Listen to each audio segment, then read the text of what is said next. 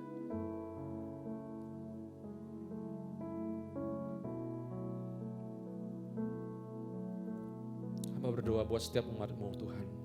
Keluarga lepas keluarga.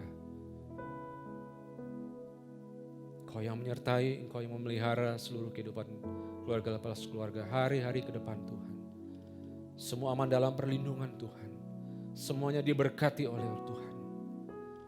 Terima kasih Tuhan Yesus, terima kasih. Dalam nama Tuhan Yesus. Kami berdoa dan mengucap syukur pagi ini. Haleluya.